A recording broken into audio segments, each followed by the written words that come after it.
Përshëndetje të dashur ndjekës të mi, ja ku po ritakohemi sërish në kanalin Monitor TV me mua Tirona Lilin për të ndarë me ju lajmet edhe ngjarjet më të fundit. Egli Tako kohëve të fundit ka qenë në qendër të vëmendjes për lëvizjet në fakt që ka bërë në jetën e saj. Ajo poston shumë fotografi nga prapaskenat e emisionit Yes Day që në fakt është drejt fundit të këtij edicioni dhe të këtij sezoni, poston prapavia nga shtëpia e saj fotografi, por edhe nga jeta e përditshme. Fotografia e fundit menjëherë ka ngjallur një kurreshtje të madhe tek publiku shqiptar, të cilët kanë filluar të hamendsojnë çfarë lexojnë sytë të Eglit, çfarë po ndodh me Eglin, si është gjendja e saj shëndetësore, si është gjendja e saj emocionale, a është gjithçka mirë, a kemi një emocion të ri.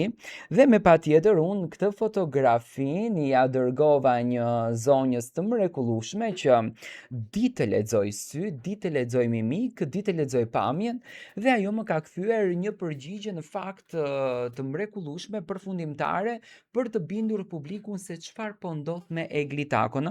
Ashtu siç Egli ju thret juve të pini çaj, të bëni kafe me të, hajde të pim çaj së bashku. Tani, nga ajo thot që lexohet nga sytë dhe mimika e fytyrës, pa hyrë në identitet apo supozime, thot, personale, kjo foto përcjell një gjuhë shumë të qartë emocionale dhe psikologjike. Më thënë bëhet fjalë për fotografinë të cilën ju aktualisht po shikoni në këtë që unë po flas. Sytë janë, thot, elementi më dominues. Janë të hapur, të fokusuar dhe të drejt për drejt, duke krijuar ndjesinë e vetbesimit të qetë. Domethënë Egli ka arritur në atë pikë të jetës që ka krijuar vetbesimin. Shikimi nuk është agresiv dhe as sfidues, por është i butë, i kontrolluar dhe i sigurt në vetvete.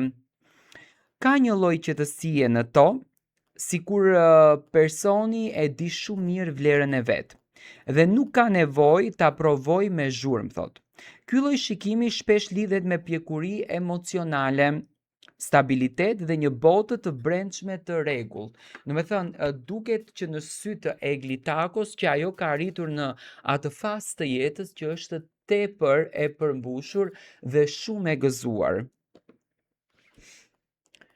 Tani, vetullat janë të formësuara dhe të qëndrueshme, çka e përforcon idenë e vendosmërisë dhe kontrollit.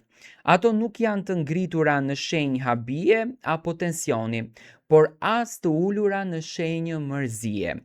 Janë në ekuilibër, duke treguar një gjendje të balancuar mendore, më thënë duke treguar një gjendje të vërtetë.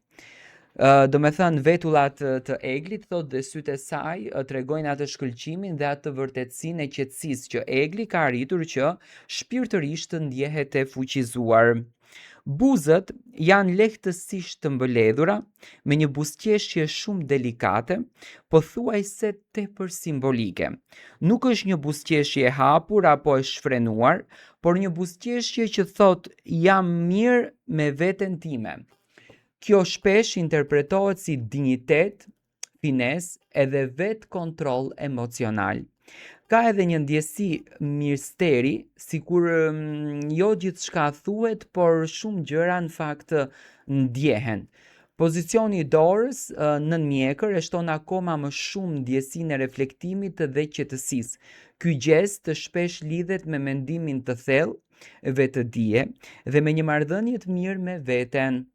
Nuk ka tension, thot, në përgishta, çka tregon relaks edhe rehati. Në tërësi, mimika e fytyrës nuk shpreh as dhimbje, as stres, as pasiguri. Përkundrazi, ajo reflekton vetbesim të heshtur, elegancë emocionale, qetësi të brendshme, një ndjenjë kontrolli dhe një siguri personale. Është një fytyrë që në fakt thot flet pa zë, që nuk kërkon vëmendje me teprim, por e merr atë me natyrshmëri.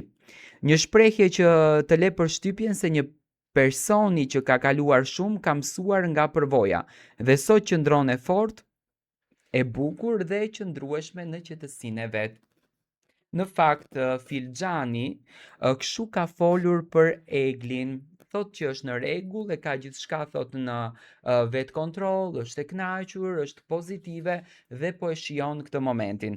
Tani ne shpresojmë që Egli Tako të mos na humbet gjatë nga largimi i emisionit Yes Day, por të jetë sa më afër nesh me lëvizje, me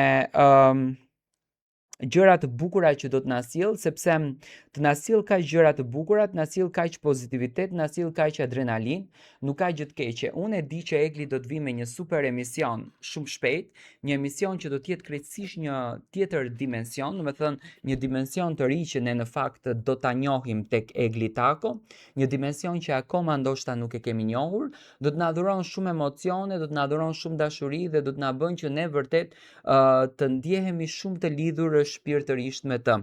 Dua të marr mendimin tuaj në raport me Eglin dhe lëvizjet e saj.